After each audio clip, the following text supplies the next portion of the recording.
पन्नगे च सुरेन्द्रे च कौशिके पाद संस्पृशि निर्विशेष मनस्काय श्री वीरस्वामिने नमः।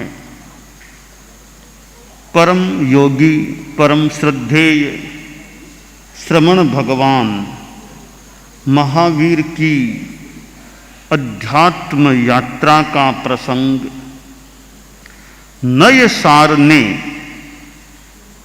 संतों को मार्ग बताया। संतों ने नय सार को मानो उपदेश देकर अध्यात्म का धर्म का मार्ग बताया और नय सार ने वंदन किया मुनि जी को। और यह वंदन भी जब भावपूर्ण होता है, हम पचपद 5 पदों की वंदना पंचपद वंदना करते हैं, अरहतों सिद्धों आचार्यों उपाध्यायों साधुओं को उनके कुछ गुणों का स्मरण कर उनको वंदन करते हैं और भावपूर्ण हम करते हैं।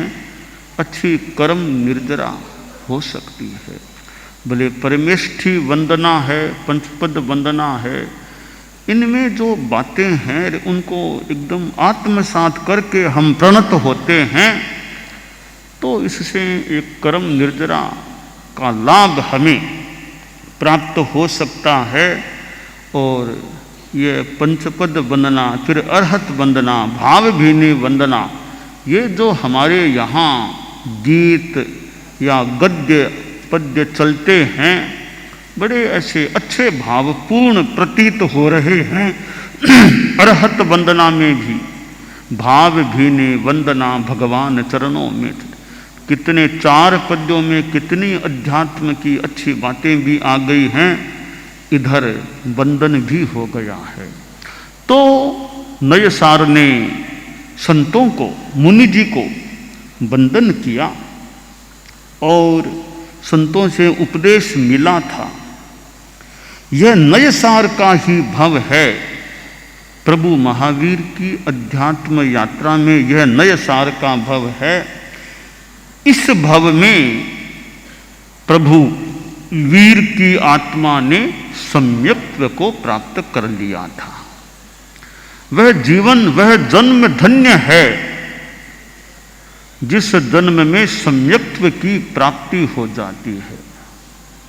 सम्यक्त्व रत्नान्य परम ही रत्नम, सम्यक्त्व रूपी रत्न से बड़ा कोई रत्न नहीं।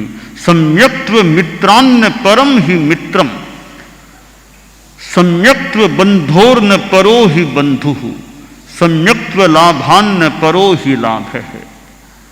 सम्यक्त्व से बड़ा रत्न नहीं, सम्यक्त्व से बड़ा कोई मित्र नहीं, सम्यक्त्व से बड़ा कोई बंधु नहीं और सम्यक्त्व से बड़ा कोई लाभ नहीं। सापेक्ष बात भी कुछ हो सकती है कि चारित्र भी तो बड़ा लाभ है, माना चारित्र बड़ा लाभ है, पर चारित्र टिकेगा कहाँ? सम्यक्त्व नहीं है तो चारित्र टिक ही नहीं सकता। मानो कि चारित्र को टिकाने वाला आलंबन देने वाला सम्यक्त्व है, अज्ञान को ज्ञान बनाने वाला सम्यक्त्व है। इस संदर्भ में कहा जा सकता है सम्यक्त्व से बड़ा कोई रत्न नहीं, मित्र नहीं, बंधु नहीं, लाभ नहीं। तो सम्यक्त्व की प्राप्ति हो जाना और सम्यक्त्व की निर्मलता अच्छी रहना, यह खास बात है। ऐसा प्रतीत होता है कि यह आस्था हो तमेव सत्यम निशंकम जम जिनेहिं पवेयम, जो जिनेश्वर भगवानों ने प्रवेदित किया है वही सत्य है या वह सत्य ही है, वह निशंक है।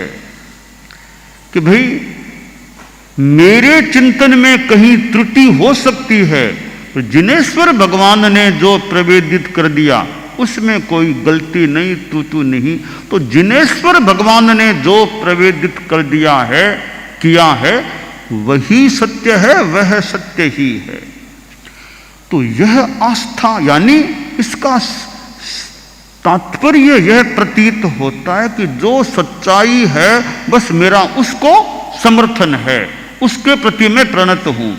यह भाव जितना पुष्ट होता है तो अनुमानित हो रहा है एक सम्यक्त्व को पुष्टता प्राप्त हो सकती है। दूसरी बात है कसाय मंदता।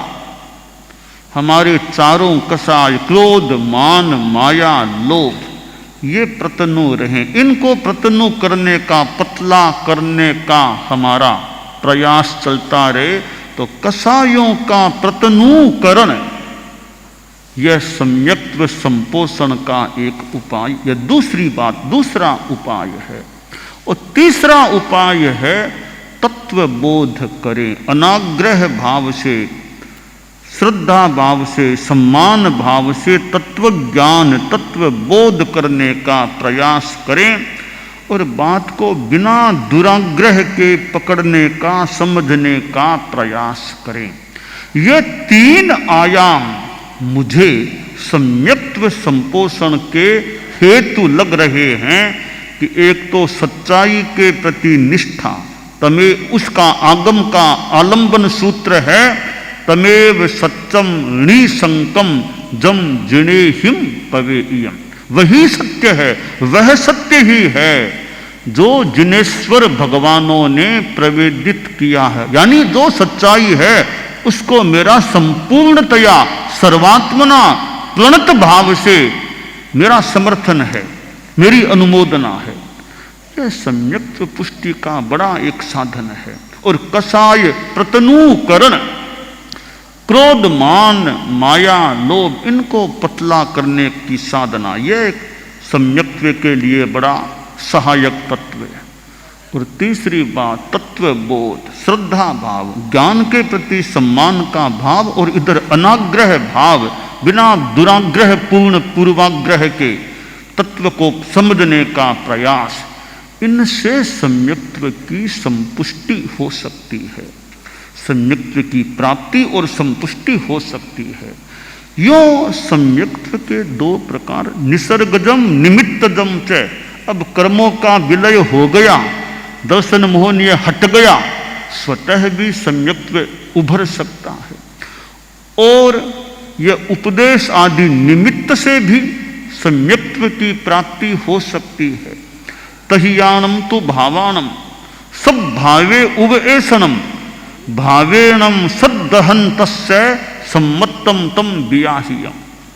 ये उत्तरध्ययनानि का श्लोक है कि तथ्यों को एकदम भावतः उसी रूप में सद्भाव से उपदिष्ट करना और भाव से श्रद्धा रखना, यह सम्यक्त्व हो जाती।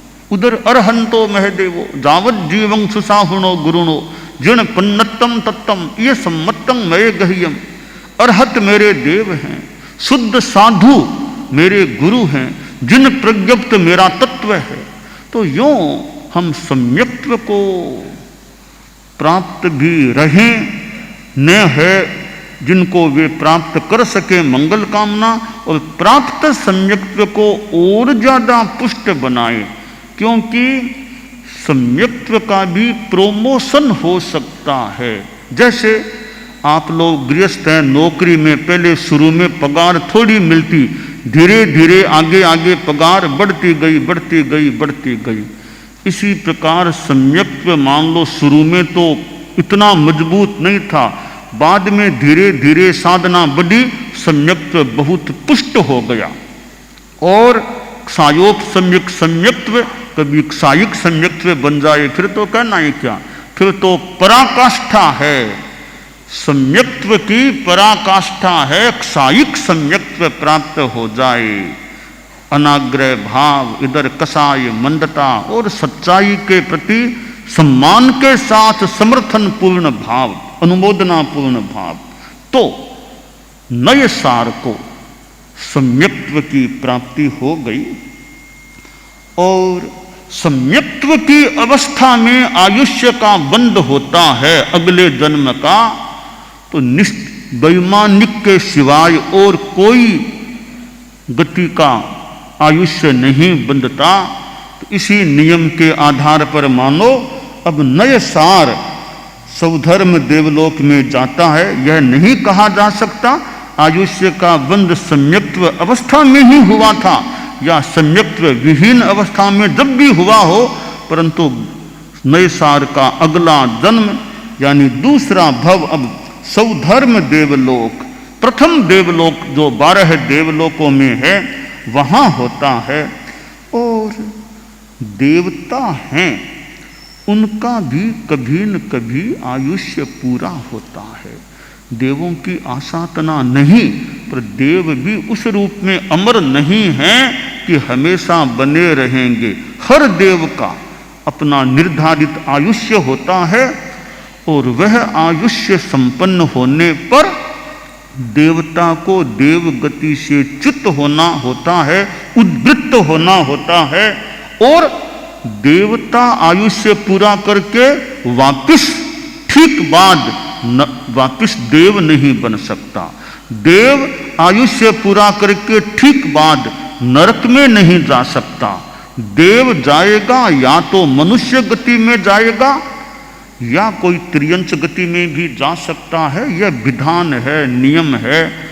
तो नए सार का जीव स्वधर्म देवलोक में आयुष्य पूरा करके अब पुनः मनुष्य गति में जन्म लेता है और जन्म भी सुकुले पच्चायाति, आगम में जो सुकुले कि सुकुल में जन्म मिले। मनुष्य का जन्म मिलना भी वैसे तो विशेष बात है, पर जन्म कहाँ मिला यह भी एक प्रश्न है। एक धर्म के माहौल वाले कुल में जन्म मिले, शालीन शिष्टाचार संपन्न, दया करुणा से भावित, संयम तप से भावित परिवार में जन्म लेने का मौका मिले, एक तो वह जन्म है। एक कहीं जो परिवार धर्म कर्म कुछ जानता नहीं, हिंसा को सामान्य रूप में व्यवहित करता रहता है, कोई अहिंसा का कोई भाव नहीं विशेष, कोई न कोई सत्य अचौर्य आदि धर्मों का ज्ञान है, ऐसे ही कहीं अनार्य कहीं जन्म ले लिया, तो उस माहौल में भी जन्म तो मनुष्य का हो सकता है। वहाँ धर्म को समझने का और का मौका भी कितना क्या मिले न मिले। तो अच्छे कुल में मनुष्य जन्म मिले वो बड़ी बात है। जिस परिवार में दीक्षाएं हुई हैं, साधु साधियाँ, अच्छे श्रावक श्राविका या धर्म को समझने वाले लोग हैं, जैन धर्म के सिवाय भी मान लो धर्म को समझने वाले परिवार, धर्म का माहौल है, दया करुणा अहिंसा, धर्म को सुनने की जहाँ प्रवृत्ति, ऐसे परिवार में जन्म मिले तो बच्चे को धर्म के संस्कार भी सुगमता से प्राप्त हो सकते हैं। तो नए सार को अब इस तीसरे भव में मनुष्य जन्म मिला और कौन सा कुल मिला? भगवान ऋषभ के परिवार में जन्म लेने का मौका मिला और भगवान ऋषभ के सुपुत्र भरत का पुत्र बनने का और ऋषभ का पौत्र बनने का मौका सौभाग्य जो भी मिला और ऋषभ का पौत्र बना। नाम दिया गया मरीचि, हम मरीचि कुमार कह दी, मरीचि नाम दिया गया। और इधर दादा तो तीर्थंकर, पिता चक्रवर्ती, क्या कहना, दादा तो पहले तीर्थंकर है, पिता पहले चक्रवर्ती, और उनका यह सुपुत्र मरीचि कुमार। तो नातीले थे ऋषभ भगवान, तो नातीले होते हैं तो थोड़ा धर्म से एक जुड़ाव लगाव थोड़ा ज्यादा हो सकता है, हो तो भगवान ऋषभ का एक बार अयोध्या में पादार्पण होता है। तो दादा महाराज का पधारना हुआ है अयोध्या में। तो अब मरीचि को भी संपर्क में आने का मौका मिला। तीर्थंकर भगवान और संसार पक्ष में दादा महाराज, तो उनके पास संपर्क में आया मरीचि और भगवान ऋषभ की देशना प्राप्त हुई, प्रवचन सुनने को मिले, वो भी तीर्थंकर का प्रवचन सुनने को मिले, कितनी बढ़िया बात है। तो ये देशना और प्रवचन जो होता है उसके द्वारा कितनों को सन्मार्ग प्राप्त हो सकता है। हमारे कितने साधु साध्वियां दीक्षित हुए हैं, चारित्रात्माएं समणियां भी समणी रूप में दीक्षित हुई हैं, तो कितनों को कैसे कैसे संपर्क मिला होगा कि कभी आचार्यों का, कभी और चारित्रात्माओं का संपर्क मिला होगा, प्रेरणा मिली होगी और उनमें एक संवेग मानो पुष्ट हुआ आश्रय और वे दीक्षित हो गए। तो यह प्रवचन सुनना, देशना सुनना, यह भी बहुत अच्छी चीज है। आप लोग जो प्रवचन सुनने वाले हैं, जो गृहस्थ हैं और अपना समय प्रवचन श्रवण में, उपासना में भी लगाते हैं, और यह वर्तमान यहाँ का तो माहौल एक मानो धर्ममय माहौल यहाँ का लग रहा है, मानो कोई तपोवन, कोई आश्रम हो, ऐसा यह परिसर लग रहा है, जहाँ साधक साधिकाएं साधना करने वाले इतने साधु साध्वियां समणियार फिर मुमुक्षु भी कुल मिलाकर के तपोवन जैसा यह नंदनवन परिसर आभासित अनुमानित प्रतीत हो रहा है। इतनी साधना, फिर पर्यूषण का समय है अभी तो मुख्य साधना धर्म का समय है। एकदम कितना धर्ममय प्रवचन, कितने समय सारिणी जो महाशिविर की चल रही है, और इतनी चारित्रात्माएं प्रवचन में, इतने साधु साध्वियां समणियां विराजमान होते हैं, इतने आप जैसे सौभाग्यशाली श्रावक श्राविकाएं फिर विराजमान होते हैं, कितना एक धर्म का माहौल उजागर होता है। तो भगवान ऋषभ की देशना और मरीचि को वह मौका मिला, देशना से प्रभावित हो गया। कोई कोई बात आदमी को झकझोर देने वाली, आदमी के चिंतन को मोड़ देने वाली, दिशा का निर्देश देने वाली बन सकती है। और तीर्थंकरों की वाणी, तो मरीचि ने जब प्रवचन देशना का लाभ लिया और मन में वैराग्य भाव जाग गया, वैराग्य आ गया। भगवान ऋषभ का नातीला पोता महाराज दीक्षित भी हो गया। पोता महाराज, पोता था, पोता महाराज बन गया, पोता साधु बन गया।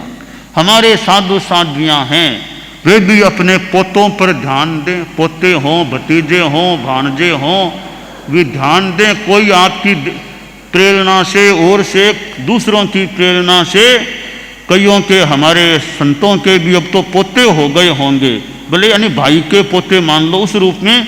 संसार पक्ष में कईयों के पोते, कई संसार पक्ष में नाना बन गए होंगे, कईयों के भतीजे होंगे, भाणजे होंगे, जो भी छोटे भाई जो भी हो सकते हैं। इधर साधियों समणियों के भी कोई भतीजे भाणजे, कई पोते दोइते कई हो सकते हैं, वे आते भी होंगे कई, तो आते हैं, उन्हें मौके मौके पर तत्वबोध की बात बताएं, अगर धर्म की विशेष प्रेरणा दें, तो कई वैराग्यवान भी बन जाएं तो बन जाएं। क्योंकि एक ही परिवार से अनेक बहनें हमारे धर्म संघ में दीक्षित, एक परिवार से अनेक भाई हमारे धर्म संघ में दीक्षित हैं, दो ही भाई दोनों के दोनों दीक्षित हैं, ऐसे भी प्रसंग हैं हमारे धर्म संघ में। तो अपने जो ज्ञाति हैं उन पर उपकार करें, वो ज्यादा संपर्क में आते हैं तो प्रयास करें, छोटे बच्चे हैं उनको भी प्रेरणा दें। ठीक है, ऐसा भाग्य सबका हो, न हो कि साधु बने, अच्छे श्रावक तो बने, अच्छे धार्मिक कार्यकर्ता तो बने, अच्छे उपासक तो बने, तो अच्छे कुछ तो हम प्रयास करेंगे तो ठीक है, कोई साधु साध्वी बन जाए, कोई न भी बने, अच्छे संस्कार तो आए उनमें, अच्छे बच्चे तो बने। तो प्रयास जितना मौका लगे तो प्रयास होना चाहिए कि मेरे संसार पक्षीय परिवार के लोग इतने मेरे पास यदा कदा आते भी हैं, तो मैं उनकी आत्मा का भी उद्धार हो, उनका भी कल्याण हो, ऐसा मैं प्रयास तो करूं। तो हमारे गुरुकुलवास में भी साधु साध्वियां हैं, न्यारा में भी कितने हैं, तो न्यारा वाले भी वे भी यथा अवसर प्रयास करें कि भी कभी रास्ते की सेवा करते हैं, कभी चतुर्मास में सेवा करते हैं, कभी और कभी भी करते हों, उनको धर्म की प्रेरणा विशेषतया तो आधा घंटा आसपास ही रहते हैं, कई बार दिन में भी पास में, रात में भी पास में, मौके मौके पर कोई तत्व ज्ञान दें, शास्त्र की बात बताएं, धर्म की बात बताएं, ताकि उनकी आत्मा भी अच्छे भावों से भावित हो। और नातीले तो हैं, बिना नातीले भी, नातीले तो खैर एक निकट नातीले, बाकी सभी जो भी श्रावक श्राविकाएं जो भी हैं, मौके मौके पर धर्म की प्रेरणा मिले।